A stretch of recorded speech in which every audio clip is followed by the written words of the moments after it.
हमारी जैसे उमर अब्दुल्ला साहब ने 6 महीने का टाइम मांगा है, कमेटी बनाई है। हमारी कमेटी को हम एक ही शर्त पे टाइम दे सकते हैं, जिसमें हमारी पहली शर्त ये रहेगी कि लेह लद्दाख यूटी की तर्ज पे डेली वेजर जम्मू को भी, जो जम्मू के डेली वेजर हैं उनको भी वो मिनिमम वेजेस जो है वो इसी बजट सत्र से, इसी महीने से लागू किए जाए। दूसरी हमारी शर्त ये रहेगी कि हमारी 17 महीने की वेजेस जो है वो सरकार के पास पेंडिंग पड़ी हुई है, वो इसी सेशन के अंदर उसके लिए बजटरी प्रोविजन करके वो रिलीज की जाए। तीसरी शर्त हमारी ये है कि जम्मू कश्मीर एक यूटी होने के बावजूद कश्मीर के अंदर किसी भी डेली वेजर को रिटायर नहीं किया गया आज तक, लेकिन जम्मू के अंदर हमारे साथियों को हर महीने जब उसकी 60 साल की एज पूरी हो जाती है उसको रिटायर कर दिया जाता है, जो कि टोटली अनकॉन्स्टिट्यूशनल है। एक दिहाड़ी मजदूर जो है वो जब तक दिहाड़ी लगा सकता है वो लगाता है। आप बाजार में जाओ, 90-90 साल के लोग दिहाड़ी लगा रहे हैं, लेकिन यहाँ पे हमारे ऊपर CSR रूल जब लागू ही नहीं होता तो फिर रिटायरमेंट पॉलिसी कैसे लागू की जा रही है? उसको तुरंत रोका जाए ताकि इन बिटवीन 6 महीने के टाइम में हमारा और कोई डेली वेजर साथी जो है वो रोजी रोटी के लिए मोहताज ना हो जाए। अगर ये शर्तें सरकार मानती है तो हम इन सरकार के साथ जो है 6 महीने का सरकार को टाइम दे सकते हैं रेगुलाइजेशन के लिए। हमारी जैसे उमर अब्दुल्ला साहब ने 6 महीने का टाइम मांगा है, कमेटी बनाई है। हमारी कमेटी को हम एक ही शर्त पे टाइम दे सकते हैं, जिसमें हमारी पहली शर्त ये रहेगी कि लेह लद्दाख यूटी की तर्ज पे डेली वेजर जम्मू को भी, जो जम्मू के डेली वेजर हैं उनको भी वो मिनिमम वेजेस जो है वो इसी बजट सत्र से, इसी महीने से लागू किए जाए। दूसरी हमारी शर्त ये रहेगी कि हमारी 17 महीने की वेजेस जो है वो सरकार के पास पेंडिंग पड़ी हुई है, वो इसी सेशन के अंदर उसके लिए बजटरी प्रोविजन करके वो रिलीज की जाए।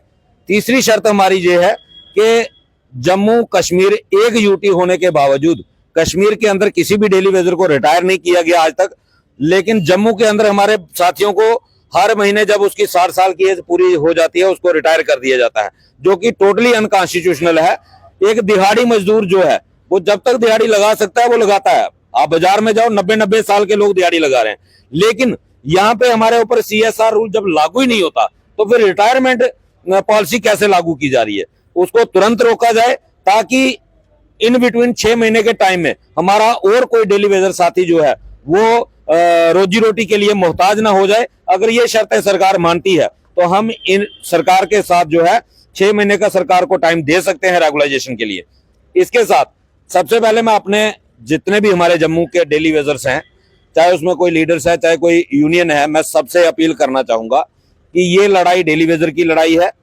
कोई हमें पसंद करता है या नहीं करता है, कोई फ्रंट को पसंद करता है या नहीं करता है, मेरी सबसे यही अपील है कि ये 72 घंटे की काम छोड़ हड़ताल को अपना भरपूर समर्थन दें, क्योंकि जहां बड़ा परिवार होता है छोटे मोटे टकराव होते रहते हैं तो वो हमेशा चलते भी रहेंगे।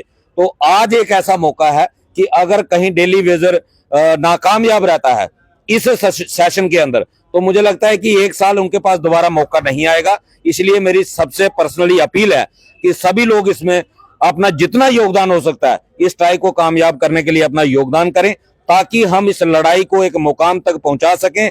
इस वक्त लोहा गर्म है, असेंबली सेशन चल रहा है, कोई भी अगर हम सरकार के ऊपर दबाव बनाने में कामयाब रहते हैं तो डेली वेजर के लिए पॉलिसी जो है वो बन सकती है। जब सेशन खत्म हो गया तो फिर हमें अगले सेशन का इंतजार करना पड़ेगा, क्योंकि कोई भी कानून अगर बनेगा उसको पास करने के लिए असेंबली का होना जरूरी होता है।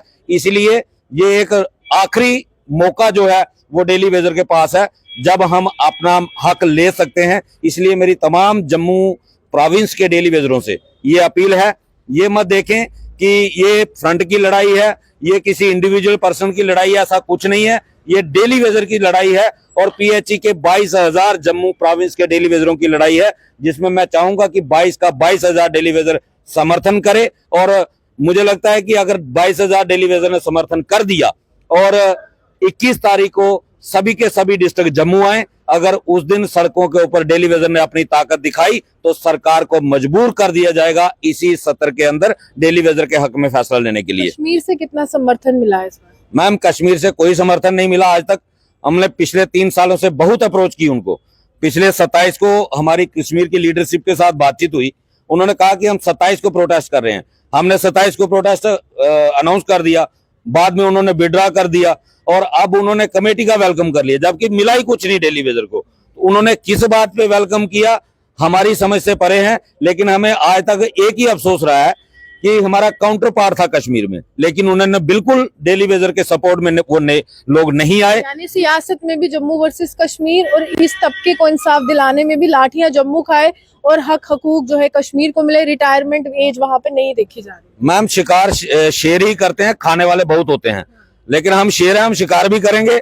शेर है बब्बर शेर है, जो वो तो वक्त बताएगा, वो दिन आने वाला है पास में। तो हम तो ये कहते थे कि हर कोई कंट्रीब्यूट करे ताकि वो अपने बच्चों को ये कह सके कि मैं जो खा रहा हूं इसके लिए मैंने भी मेहनत की है, तो जंग लड़ी है। वो हमारे कल को हमारे बच्चे ये कहेंगे कि हमारे पापा ने जो भी हासिल किया है लड़के हासिल किया है, तो वो अपने बच्चों को क्या जवाब देंगे जो आज घरों में छुपे हुए हैं। इसके साथ ही हमारे 47 डिपार्टमेंट का बोझ भी हमारे कंधों पे पड़ा हुआ है, पीएचई वालों के कंधों पे। आप देखो कोई नहीं लड़ रहा पिछले 3 सालों से, लेकिन लड़ना पीएचई वालों को है, हक सबको चाहिए। जब हमारी कोई बाढ़ चलती है, लोग कहते हैं एनवाईसी को जस्टिस मिलना चाहिए, एग्रीकल्चर को जस्टिस मिलना चाहिए, फलाने को जस्टिस। भाई जस्टिस घर बैठ के नहीं मिलता।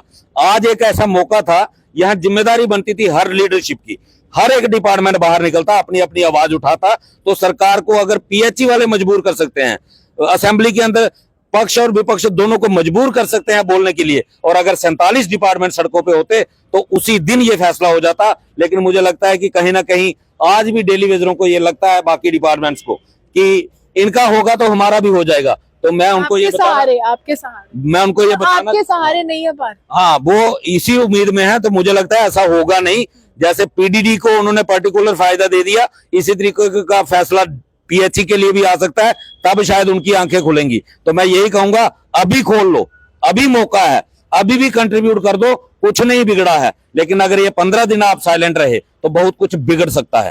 ताज जी, क्या लगता है कि ये जो एक स्ट्राइक है, अगर इस तरह की बातें नहीं मानी गई, ये कितना असर पूरे शहर पर छोड़ेगी और कितना प्रभाव मुख्यमंत्री की सियासत पर छोड़ेगी, जो लगातार कहते हैं कि हम गरीबों की सरकार में? देखिए, गरीबों की सरकार के साथ उनको कुछ लोग जेंटलमैन चीफ मिनिस्टर भी कहते हैं। जम्मू प्रोविंस की जनता से मेरे साथी ने और हमने पहले भी माफी मांग, जो पिछले 4-5 दिन से लगातार हम ये माफी मांग रहे हैं, हमारा कसूर इसमें कोई नहीं है। अगर हम कोरोना के टाइम काम कर सके, कोई कर्फ्यू हो, उस कर्फ्यू में हमारा आइडेंटिटी कार्ड पास लगता है। हमारे लोग 24/7 काम करते हैं और एसेंशियल सर्विस कहा जाता है। उसके साथ मैडम कोरोना में एक मीडिया वाले साथी गलियों में दिखते थे, या पीएचई का क्या डिलीवरी दिखता था, या पुलिस वाले, या हेल्थ वाले, या म्यूनसिपैलिटी के हमारे सिपाही साथी दिखते। आप बताइए उसके 6 माह कौन सा आदमी था जो वहां दिखता था?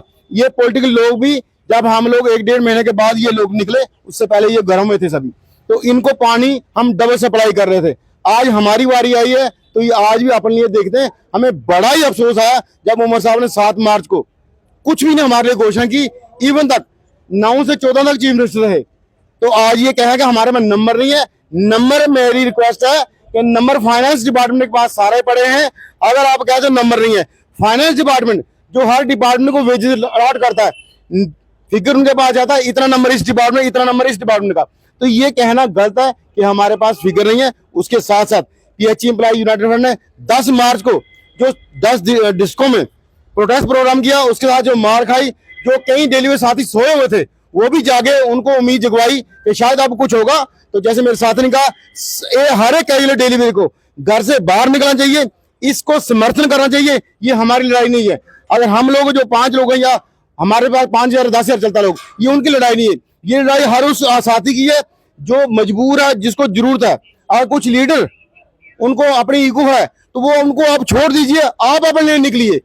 उनका कोई ना कोई सिस्टम होगा इस चलाने के लिए, घर चलाने के लिए। लेकिन जो 9000 में हम दूर दराज के इलाके में जाते हैं, जो लोग इस 9000 में चलते हैं, और मेरे पीछे आपके कई साथी खड़े हैं जो इस 9000 पे ही डिपेंड है, वो कहाँ जाएगा? तो हमारी सबसे अपील है, ये लड़ाई आपकी है। आप हैं, हमें पसंद करते हैं नहीं करते, वो एक अलग कैटेगरी है। सरकार को तमाशा पिछले 3 साल से लोग दिखा रहे हैं। अब ये सरकार पे चोट करने का वारी है।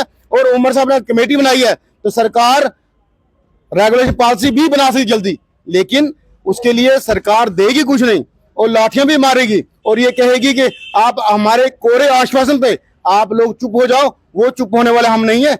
हमें रेगुलर पॉलिसी के अलावा अगर आप हमारी सर्जरी करना चाहते हो तो सर्जरी की डेट 6 महीने दे रहे हो, आपका ऑपरेशन करेंगे 6 महीने। वो डेट के अलावा पहले हमारा सीटी स्कैन कीजिए, एक्सरे कीजिए, हमारे टेस्ट सारे कीजिए, हमें क्या बीमारी है उसकी ट्रीटमेंट शुरू कीजिए। उसकी ट्रीटमेंट ये है कि 72 से लेकर 85 महीने का पेंडिंग, उसके अलावा लेह लद्दाख या दिल्ली यूटी के पैटर्न पे हमें वो रेट दिए जाएं, तब हम ये मानेंगे और हम अपने बच्चों को, अपने साथियों को कहेंगे कि सरकार किसी मसले पे सीरियस है। सरकार कोरे आश्वासन देगी, तो ये कोरे आश्वासन अब बर्दाश्त कोई नहीं करेगा। मेरे से छोड़ो, हम जो 10 लोग मीडिया में बोलते हैं, एक आम कैजुअल डेली वेज से पूछो जो दूर दराज ड्यूटी करता है या जम्मू शहर किसी स्टेशन में करता है, वो भी कहता है कि अब पीछे नहीं हट रहा। यहाँ पे नेताओं को पेंशन मिल रही है, 1.5 लाख सैलरी मिल रही है, घर नहीं चल रहा है, व्यवस्थाएं ऐसी हैं कि तेल का खर्चा, पेट्रोल का खर्चा, फोन का खर्चा सब मिल रहा है, लेकिन उनका घर नहीं चल रहा है। 9000 में आपका कैसे चल रहा है? और उस समय उनका चल रहा था जब वो हमारे पास वोट लेने के लिए आते थे, या तब घर नहीं खत्म कराने हाँ, के लिए? तब वो हमको माई बाप कहते थे। आज वो अपने आप को माई बाप कहते हैं, तो हमारी मजदूर की उनको जरूरत नहीं है। तो ये जनता है, सब जानती है, इन लीडरों को भली भांति जानती है। रंग बदलते हैं, कपड़े बदलते हैं, मगर नीयत नहीं अपनी बदलते हैं, नीयत इनकी जो ही है। तो हम इनको भली भांति जानते हैं, इसलिए फ्रंटर का ये स्टैंड है कि बिना कुछ मिले हम वापस जाने वाले नहीं। रही बात वो अदर डिपार्टमेंट की, तो मेरा आपके माध्यम से हर डिपार्टमेंट को जो उसको लीड करता होगा उसको ये सुझाव सलाह भी है कि वो गैदरिंग नहीं शो करेगा भाई उसके पास लोग कितने हैं। अगर किसी डिपार्टमेंट में 3 डेली वेजर काम कर रहे हैं तो इसका मतलब वो अपना जीवन उधर दे रहे हैं, सेवा दे रहे हैं। वो 3 ही उस डिपार्टमेंट में खड़े होकर नारेबाजी करेंगे। हमारा मीडिया बंधु भाई सबकी कवरेज करता है, तो हर डिपार्टमेंट का हर डेली वेजर अपने डिपार्टमेंट के हेड ऑफिस में जाए, उधर प्रदर्शन करे, ताकि ये सरकार पे प्रेशर बनता है। जैसे हमारा 10 तारीख का डिस्ट्रिक्ट बाई कार्यक्रम था, तो हर डिस्ट्रिक्ट में डेली वेजर बाहर निकला था, तो एक बहुत सारा प्रेशर बिल्डअप हुआ था। कल 21 तारीख को एक बार फिर हर डिपार्टमेंट के पास एक चांस है, वो अपने अपने डेली वेजर हर डिपार्टमेंट के हेड ऑफिस में जाएं, उधर स्लोगन नारेबाजी करें, अपना पेंडिंग मांगे, रेगुलेशन पॉलिसी मांगे, ताकि प्रशासन के ऊपर एक प्रेशर बिल्डअप हो, तो हमें पॉलिसी की ओर हमारे कदम जल्दी बढ़े। सर, यहाँ पर लगातार लाठीचार्ज आप लोग खाते हैं। ये प्रमुख चेहरे हैं जो मेरे साथ हैं कि लाठीचार्ज आप लोग कर रहे हैं। रवि जी कह रहे हैं कि देखिए हमारे साथ ही ये चाहते हैं बाकी अन्य डिपार्टमेंट के नैया पार हो जाए, लेकिन एक ऐसा तबका भी है जो सोशल मीडिया पर लगातार आपको कहता था, खासकर रवि जी को, कि टूल डाउन स्ट्राइक कर दो। उसको सड़क पर आने की कितनी जरूरत है 21 तारीख को? शुक्रिया आपका बड़ा बड़ा। देखिए, हमने पहले भी जितनी भी मीडिया इससे पहले भी जो हमने बाइटें दी हैं, हमने सभी से ये आग्रह किया है कि ये एक अकेले यूनाइटेड फ्रंट की लड़ाई नहीं है, ताजी की लड़ाई नहीं है, रविवंश की लड़ाई नहीं है, नवदीप सिंह की लड़ाई नहीं है, होशियार की नहीं है। ये इंडिविजुअल जो है ये उसकी लड़ाई है। और हमने अपने आपके भी हम ये अपील करना चाहते हैं, गिले शिकवे जो है ना, जब कहते हैं कि कोई अपना काम निकलवाना हो तो गिले शिकवों को थोड़ा दूर रखना चाहिए, क्योंकि उसमें आपकी भलाई है। तो अब ये डेली वेजरों को सोचना है कि उन्होंने अपना हक किस तरह से लेना है। लाठियां डंडे हम खाएंगे तो उसका जो फायदा दूसरे लोग, ठीक है, उनको भी मिलेगा। हमें भी पता है कि अगर कोई गवर्नमेंट में अगर कोई हलचल हुई है तो उस दिन हमारा फ्रंट ही जो जम्मू कश्मीर जो यूनाइटेड फ्रंट ही था जो कि वहां पे लाठियां इन लोगों ने खाई। तो उसके बाद हमने देखा कि काफी लोग हमारे समर्थन में आ गए, हमें खुशी है। काफी क्या लोग आ गए, असेंबली के अंदर हंगामा हो गया। जो हमारे जो 28 MLA जो अपोजिशन के थे वो उन्होंने वॉकआउट किया। उसके बाद उमर अब्दुल्ला साहब के बयान आए। तो यही चीज इन डेली वेजरों को सोचनी चाहिए कि अगर उस दिन यूनाइटेड फ्रंट अगर ये मतलब सड़क पे नहीं होता तो आज ये जो चर्चा जो चल रही है ना, ये चर्चा इस वक्त नहीं हो रही होती। तो मेरी आपके चैनल के माध्यम से विनती है, लाठियां खाओ, गोलियां खाओ, वो किसके लिए खानी है कि आपने अपनी रेगुलेशन पॉलिसी लेनी है, ना कि रवि ने लेनी है, नवदीप ने लेनी है, ना कि होशियार ने लेनी है। आपको अपनी रेगुलेशन पॉलिसी के लिए सड़कों पे उतरना पड़ेगा। अगर किसी चीज की अगर हमने डेली वेजरों ने, ये हमारा यूनाइटेड फ्रंट का फैसला नहीं है, ये सारे डेली वेजरों का फैसला है कि हम काम छोड़ो हड़ताल पे जाएंगे, क्योंकि उनको पता है कि सरकार को हमने बहुत बारी हमने उनके आगे विनती की है, लेकिन सरकार टस की मस नहीं हो रही है। लास्ट हथियार भी नहीं है ये हम काम छोड़ो हड़ताल पे हैं। तो वो हमारा हक भी बनता है कि अगर आप हमारा पेंडिंग वेजेस नहीं दे रहे हो, हमारी रेगुलेशन पॉलिसी नहीं ला रहे हो, मैनिफेस्टो में रखने के बाद आप लोग ये हमारे डेली वेजरों को दोबारा लॉलीपॉप दे रहे हो। हमने बड़ी कमेटियां देखी हैं, हमने बड़ी सरकारें देखी हैं, हम भी थोड़ी थोड़ी पॉलिटिक्स अब सीख गए हैं। हम इनके झांसे में आने वाले नहीं है। 20 तारीख को स्ट्राइक लगेगी और जो काम छोड़ो हड़ताल ही हड़ताल वो जरूर होगी। आगे बढ़ सकती है ये स्ट्राइक अगर नहीं, वो तो 72 घंटे की हड़ताल है। अगर सरकार चाहेगी, अगर हमारे साथ कोई नेगोशिएशन, देखिए जिंदगी में कोई भी अगर जितने भी मसले हल हुए हैं वो ऑन द टेबल हुए हैं, ना कि सड़कों के ऊपर। सड़कों के ऊपर उतरने का मकसद हमारा ये है कि सरकार को जगाने के लिए। तो हमारा ये मकसद नहीं है कि अगर हम काम छोड़ो हड़ताल पे कि हम जम्मू कश्मीर की जनता को पानी बंद करके हम उनको दुख पहुंचाना चाहते हैं, क्योंकि उन लोगों के अंदर हमारे भी घर हैं, हमारे डेली बेजरों के घरों में भी पानी आता है। तो इसलिए मैं ये कहना चाहता हूँ कि सरकार को ऐसी नौबत नहीं आनी चाहिए, और ऐसी नौबत आने से पहले आपके पास अभी भी 2 दिन का टाइम है। हमारे चीफ इंजीनियर साहब, हमारे AW, हमारे एक्शन साहब सुन रहे हैं, क्योंकि सबसे ज्यादा प्रॉब्लम जो है ये हमारे एक्शन और जेई साहब को होंगी, क्योंकि वो उनके लिए ये बहुत बड़ा मसला बन जाएगा। तहसील बिल्डअप होगा, क्योंकि वो तो नेता लोग वहां से इशारा करेंगे कि भाई पानी बंद नहीं होना चाहिए, आप लोग क्या कर रहे हो, ये वो है, उनके लिए भी मजबूरी हो जाएगी। तो मैं उनको भी आग्रह करता हूँ कि अपने चीफ इंजीनियर साहब से मीटिंग करके इस हड़ताल को किस तरह से रोकना। जो हमारी 3 डिमांडें हैं, जो रवि जी ने बता दी हैं, अगर सरकार ये सुनने के लिए तैयार है, ऑन द टेबल हमारे साथ बैठे, तो हम हड़ताल को थोड़ा एक्सटेंड भी कर सकते हैं। आपने जैसे पूछा ही है कि ये स्ट्राइक आप क्यों, हम स्ट्राइक नहीं कर रहे, ये स्ट्राइक सरकार करवा रही है, हमें मजबूर किया गया है। उसके अलावा जो हम 5 मेंबर कमेटी, जैसे नवदीप है, रवि जी हैं, शार जी हैं, मोहनलाल जी अभी नहीं पहुंचे, मैं हूँ। अगर किसी कैजुअल डेलीवेज साथी अभी भी लगता है कि रेगुलेशन पॉलिसी में इनको क्रेडिट, भाई क्रेडिट हमें नहीं देना, सब लोग आप क्रेडिट जो लोग लेना वो ले जाएं, लेकिन हमें रेगुलेशन चाहिए और किसी कीमत में चाहिए। अगर हम 3 साल से लगातार लाठियां डंडे खा रहे हैं, 45 डिग्री टेम्परेचर पे 29 जून 2022 को पुल पे बैठ सकते हैं, तो हम किसी भी हद तक जा सकते हैं। हमें रेगुलर प्रोसेस चाहिए, अपने बच्चों को हम खुशी खुशी वो सारी चीज दे सकें जो उनका हक बनता है। इसीलिए आज भी सबके पास मौका है। देश की आजादी में जब सब लोग निकले, भगत सिंह, आज सुखदेव आजाद ने अगर फांसी चढ़े वो, तो उसके बाद अगर लोग जागे, तो 10 मार्च के बाद आप जागे हो, फिर भी हम किसी, हमारे दिल में कोई ऐसी बात नहीं है। आप अपने एरिया में, अपने इलाके में सब लोग निकलो, एक्टिवेट हो जाओ और सरकार को बताओ कि कैजुअल डेली वेज जिंदा है और अपने हक की लड़ाई के लिए किसी भी हद तक जाएगा। चलिए, रणनीति तय हो गई है कि 3 शर्तें मुख्यमंत्री साहब आप मान लीजिए, ये जल शक्ति विभाग के मंत्री को भी है, एक आगाह करने की रणनीति है। 3 शर्तें मान लीजिए, हम ये काम छोड़ो हड़ताल नहीं करेंगे, क्योंकि इससे पहले भी बहुत बार ये प्रोटेस्ट कवर किए हैं, काम छोड़ो हड़ताल जो है वो कवर की है। परमानेंट एम्प्लॉय पर इतना प्रेशर बिल्टअप हुआ कि उन्होंने हाथ खड़े कर दिए थे कि हम ये काम नहीं कर सकते हैं, डेली वेजर्स की संख्या ज्यादा है, सारा काम वही करते हैं। तो सवाल सरकार से भी है कि सभी फायदे, पे कमीशंस के फायदे, अन्य फायदे परमानेंट एम्प्लॉयज को, और ये महज रेगुलाइजेशन पॉलिसी मांग रहे हैं या मिनिमम वेजेस एक्ट मांग रहे हैं, इतनी देरी इन तमाम मसलों में क्यों होगी?